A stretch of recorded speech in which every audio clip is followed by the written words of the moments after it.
Entah dalam mengomentari tayangan video di aplikasi Instagram tersebut atau mungkin karena ada faktor lain, yang jelas Fabio yang sedang asik menonton sangat merasa terganggu oleh Rehan. Halo Sobat Pena, apa kabar hari ini?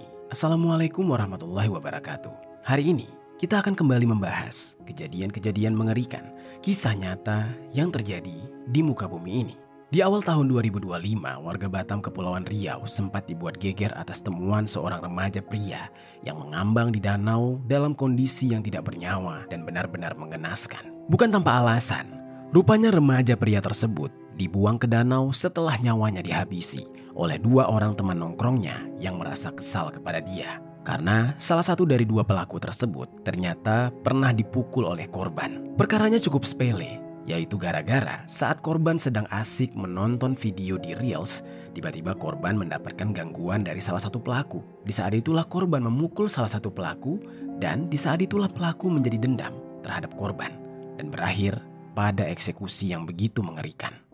Bagaimana cerita selengkapnya tentang kasus yang satu ini? Mari sama-sama kita bahas di Kata Pena.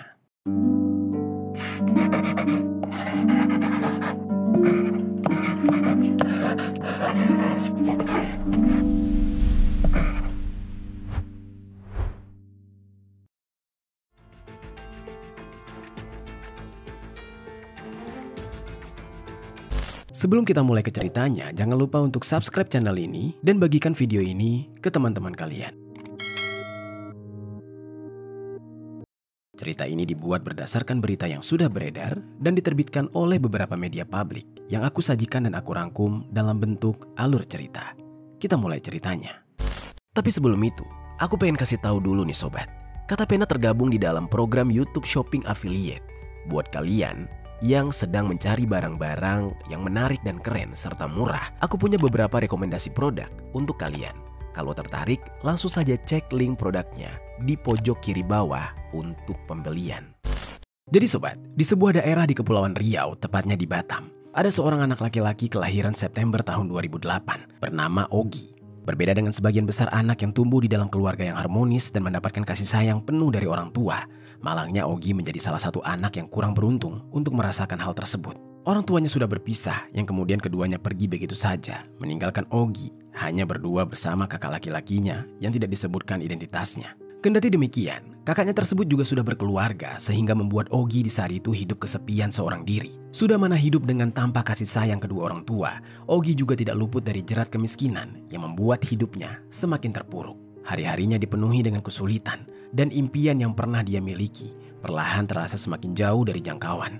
Dan di usianya yang masih belia, Ogi sudah merasakan keputusasaan yang mendalam hingga akhirnya dia memutuskan untuk tidak lagi melanjutkan pendidikan setelah lulus sekolah dasar. Sejak saat itu, Ogi yang tidak mendapat pengawasan benar-benar menjalani hidupnya dengan tidak tentu arah, melakukan apa saja yang bisa dilakukan demi bertahan dan mendapatkan kebahagiaan kecilnya. Meskipun banyak di antaranya adalah hal yang seharusnya tidak dilakukan oleh anak seusianya di saat itu, sambil merindukan sosok orang tuanya, terlebih sang ibu. Meski ibunya telah meninggalkan dia, Ogi tidak pernah menyimpan kebencian sedikit pun kepada sang ibu. Walau singkat, kenangan akan kasih sayang ibunya tidak pernah dia lupakan. Di tengah situasinya yang sulit, apapun caranya, Ogi hanya berusaha bertahan hidup. Karena dia sangat berharap suatu saat bisa merasakan kasih sayang sang ibu kembali. Untuk bertahan hidup, Ogi sehari-hari bekerja sebagai karyawan di tempat pencucian motor yang berada di Kecamatan Nongsa, Batam, Kepulauan Riau. Pekerjaannya tersebut menjadi satu-satunya cara bagi dia untuk mendapatkan penghasilan dan bertahan di tengah kerasnya kehidupan.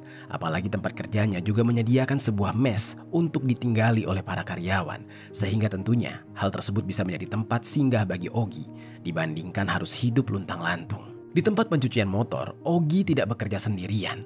Ogi memiliki seorang teman kerja yang bernama Rehan yang usianya 16 tahun. Yang mana rupanya bukan hanya umurnya saja yang sama, tapi nasib mereka juga hampir serupa. Selain sama-sama sudah putus sekolah, keduanya juga sama-sama harus berjuang demi bertahan hidup di usia yang masih belia. Kendati demikian, mengenai lebih detailnya terkait latar belakang keluarga dan kehidupan Rehan tidak dijelaskan di media atau sumber informasi manapun.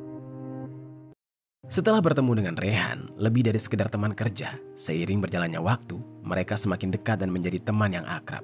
Kehadiran Rehan bagi Ogi di saat itu membuat Ogi merasa tidak sendirian di dalam menghadapi kerasnya kehidupan sehari-hari. Meskipun keduanya merupakan teman akrab dan selalu kompak di dalam berbagai hal, bukan berarti mereka hanya bergaul berdua saja. Mereka terbuka untuk siapapun yang mau bergabung dengan mereka karena menurutnya semakin banyak teman akan semakin seru. Pada suatu hari, ada seorang remaja pria yang baru bergabung di dalam lingkaran pertemanan mereka. Remaja pria tersebut juga seumuran dengan Ogi dan Rehan, yaitu 16 tahun, bernama Fabio Muhammad Yusuf atau yang akrab disapa dengan panggilan Fabio. Berbeda dari keduanya, Fabio memiliki kehidupan yang lebih beruntung dengan kasih sayang keluarga dan juga fasilitas pendidikan yang didukung oleh keluarganya.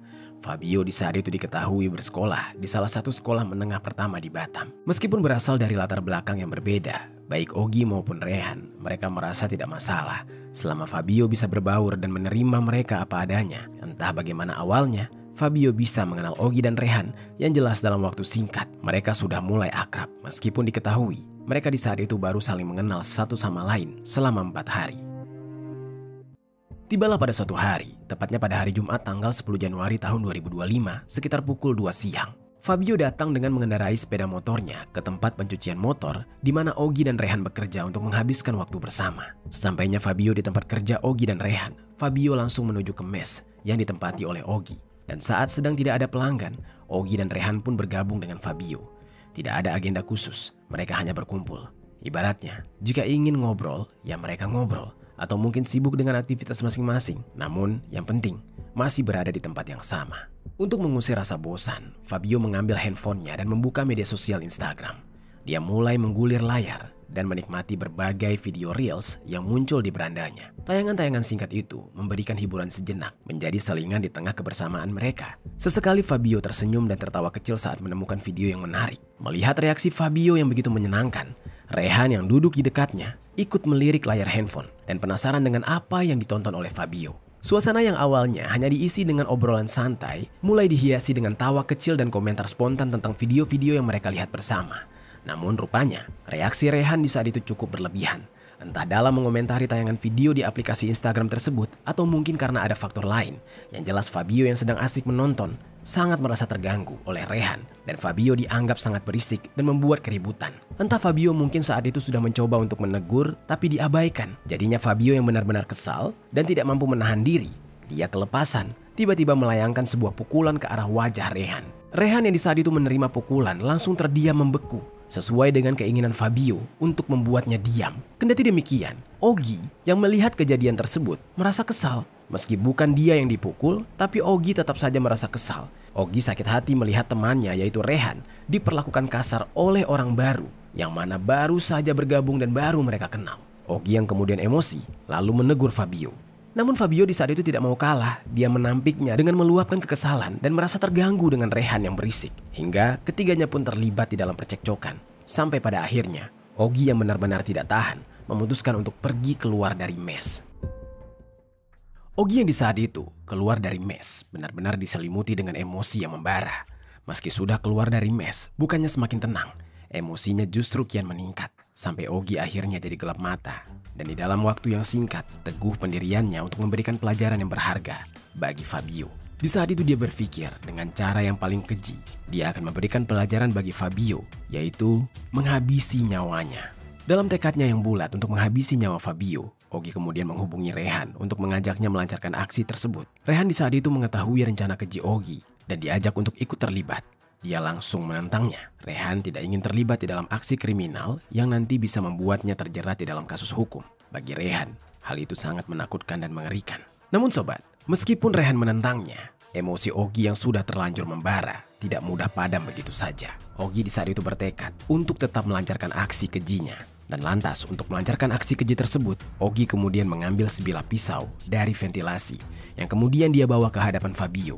Dengan amarah yang semakin berkecamuk, Ogi lalu menghampiri Fabio. Dan disitulah dalam waktu yang singkat, sebilah pisau tersebut berhasil dihunuskan ke bagian dada Fabio dengan begitu brutal dan sadisnya. Serangan yang datang begitu tiba-tiba membuat Fabio tidak bisa menyelamatkan diri. Dalam sekejap, Ogi berhasil menikamkan pisau di tangannya, tepat ke dadanya, menciptakan luka menganga yang langsung mengalirkan cairan merah dengan deras. Cairan merah tersebut menyembur tanpa henti, membasahi tubuh dan area sekitar. Tikaman itu mengenai organ vital yang membuat Fabio semakin melemah seiring dengan banyaknya cairan merah yang keluar dari tubuhnya. Nafasnya tersengal, tubuhnya bergetar lemah, dan dalam hitungan detik, dia kehilangan seluruh tenaganya. Hingga akhirnya Fabio tidak lagi bergerak, nyawanya pun melayang di tempat. Melihat Fabio yang sudah tidak bergerak, Ogi di saat itu merasa sangat puas, sedangkan Rehan cukup ketar-ketir. Namun Rehan tidak bisa berbuat banyak. Mau mengelak tidak terlibat, namun dia ada di lokasi kejadian dan menyaksikan semuanya. Lagi pula dia tidak tega membiarkan Ogi menanggungnya sendirian. Keduanya di saat itu pun kemudian memeriksa keadaan Fabio yang sudah tidak bergerak dengan melihat beberapa titik tubuhnya yang rupanya benar-benar sudah tidak ada tanda-tanda kehidupan. Tidak ada lagi denyut nadi, tidak ada lagi tarikan nafas, yang berarti di saat itu Fabio benar-benar sudah tewas meregang nyawa akibat aksi brutal yang dilakukan oleh Ogi. Mengetahui Fabio yang sudah tewas, Ogi yang mulanya lega mulai merasa panik, menyadari jika aksinya akan ketahuan, membuat dia bisa terjerat kasus hukum. Begitupun juga dengan Rehan yang tidak kalah paniknya. Dalam kepanikan tersebut, keduanya lalu mencari sebuah cara untuk menghilangkan bukti kekejian tersebut. Setelah mereka berdiskusi sebentar, keduanya memutuskan untuk membuang jasad Fabio di danau depan perumahan Purnayuda yang berada di Kecamatan Nongsa, Batam. Sebelum ada yang menyadari perbuatan keji mereka, pada sekitar pukul 17.30, mereka di saat itu buru-buru membawa jasad Fabio menggunakan sepeda motor milik Fabio menuju ke danau. Posisinya di saat itu adalah Rehan yang mengendarai sepeda motor dan Ogi yang menjaga tubuh Fabio dengan duduk di paling belakang, sehingga posisi jasad Fabio di saat itu berada di tengah di antara Ogi dan Rehan. Setelah itu, Rehan langsung tancap gas menuju ke danau yang berada di depan Perum Purnayuda. Singkat waktu, sesampainya mereka di danau, mereka memastikan kondisi di sekitar danau, yang mana biasanya danau tersebut ramai orang memancing. Namun di saat itu kebetulan sedang sepi. Memanfaatkan situasi sepi tersebut, keduanya langsung membuang jasad Fabio ke danau, membiarkan jasad itu hanyut. Mereka berdua benar-benar cemas dan gelisah. Mereka tidak mau aksi mereka ketahuan. Dan setelah membuang jasad Fabio, keduanya kembali ke mes dan segera membersihkan bekas kekejian di dalam mes. Tanpa membuang waktu, mereka langsung membersihkan setiap jejak kekejian yang tersisa di dalam mes. Meskipun panik, mereka tetap berusaha teliti, memastikan tidak ada setetes pun cairan merah yang tertinggal yang bisa menjadi petunjuk atas apa yang mereka lakukan. Begitu pula dengan barang bukti, mereka memastikan semuanya lenyap tanpa jejak. Sebilah pisau yang digunakan oleh Ogi untuk menghabisi Fabio, dia sembunyikan di balik triplek tembok mes. Sementara barang-barang milik Fabio, mereka buang di dalam parit, di samping perumahan Jacinta Indah. Mereka berdua yang ketakutan di saat itu benar-benar berharap aksi keji mereka ini tidak akan ketahuan oleh siapapun, apalagi sampai terlacak oleh pihak kepolisian. Singkat cerita, waktu pun terus berlalu. Keesokan harinya pada hari Sabtu tanggal 11 Januari tahun 2025, sekitar pukul 3:26 sore. Warga yang hendak memancing di danau depan perumahan Purnayuda yang berada di Kecamatan Nongsa, Batam, terkejut bukan main. Tiba-tiba mereka menemukan adanya jasad remaja laki-laki tanpa identitas, terbujur kaku dan mengambang di danau. Atas temuan tersebut, warga yang menemukan pertama kali langsung melaporkan kepada warga lain dan juga ke pihak kepolisian. Kerumunan orang pun beramai-ramai di sekitar lokasi penemuan. Banyak yang mencoba menebak siapa korban sebenarnya, sementara yang lain hanya bisa menatap dengan wajah pucat, tidak menyangka kejadian mengerikan seperti itu bisa terjadi di sekitar mereka. Keheningan bercampur bisik-bisik penuh spekulasi menyelimuti suasana, sementara pihak berwajib mulai mengumpulkan petunjuk demi mengungkapkan kasus tersebut. Dari luka di tubuhnya, polisi menduga kuat bahwa jasad itu adalah korban yang dihabisi sebelum dibuang ke danau. Dari kondisi tubuh yang belum terlalu rusak dan membengkak, wajahnya juga masih terlihat jelas. Polisi menduga bahwa korban juga dibuang ke danau belum lama. Untuk mengungkapkan identitasnya, pihak kepolisian lalu menyebarkan foto korban melalui berbagai media sosial. Berita tentang penemuan jasad di danau dengan kondisi yang mengenaskan ini pun segera menyebar luas. Pihak kepolisian berharap foto korban yang disebarkan dapat sampai kepada pihak keluarga. Dan benar saja, foto korban yang tersebar luas sampai kepada pihak keluarga yang langsung syok mendapati kabar bahwa putra mereka yang sebelumnya hanya pamit pergi main dan tidak pulang semalaman ternyata berakhir tidak bernyawa. Pihak keluarga pun dengan cepat mengkonfirmasi jasad putra mereka kepada pihak kepolisian sehingga polisi dapat mengidentifikasi jasadnya. Diketahui bahwa korban merupakan seorang pelajar SMP yang bernama Fabio Muhammad Yusuf dan atas persetujuan keluarga, jasad korban kemudian dibawa ke Rumah Sakit Bayangkara Polda Kepri untuk pemeriksaan lebih lanjut. Yang mana dari hasil pemeriksaan ada luka di dada korban dan hal tersebut dianggap sebagai penyebab kematiannya dan diduga kuat bahwa korban meninggal karena dihabisi oleh seseorang. Setelah selesai diperiksa, jasad korban dibawa oleh keluarga untuk segera dimakamkan. Kesedihan yang begitu mendalam dirasakan oleh pihak keluarga. Terlebih orang tua Fabio yang tidak henti-hentinya menjerit di dalam tangisnya. Saking tidak bisa menerima kenyataan bahwa putra mereka yang masih begitu muda harus berakhir dengan cara yang begitu tragis. Sementara itu, untuk mengungkap siapa pelaku atas kekejian tersebut, polisi melakukan pemeriksaan secara mendalam. Tidak membutuhkan waktu yang lama, polisi pun dapat mengidentifikasi pelakunya yang ternyata ada 2 orang. Kurang dari 1 kali 24 jam, tim gabungan Polresta Barelang dan Polsek Nongsa berhasil mengamankan kedua pelaku, yaitu Ogi dan juga Rehan. Keduanya berhasil ditangkap pada hari Minggu tanggal 12 Januari tahun 2025 pada pagi hari sekitar pukul 10 pagi di Jalan Raya Kabil arah Punggur. Atas barang bukti yang ditemukan di mes pelaku, yaitu sebilah pisau yang disembunyikan di balik triplek tembok mes dan beberapa barang bukti lainnya, kedua pelaku tidak dapat mengelak dan mengakui perbuatan mereka terhadap Fabio. Dari keterangan kedua pelaku, terungkap bahwa Ogi adalah eksekutor yang menghabisi nyawa Fabio, orang yang baru saja mereka kenal selama 4 hari. Alasannya karena merasa sakit hati, tak terima saat korban memukul Rehan, hanya karena merasa terganggu saat korban sedang asik menonton tayangan video Instagram Reels.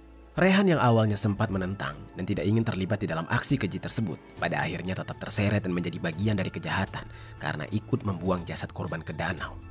Karena masih di bawah umur, kedua pelaku saat itu dijerat dengan pasal 80 ayat 3, Jungto pasal 76C, Undang-Undang RI nomor 17 tahun 2016 tentang perlindungan anak, dengan ancaman hukuman 15 tahun penjara. Itu dia sobat, kisah dari Fabio yang harus berakhir di tangan kedua temannya yang baru saja dia kenal. Apa pelajaran yang bisa kita ambil dari kisah ini?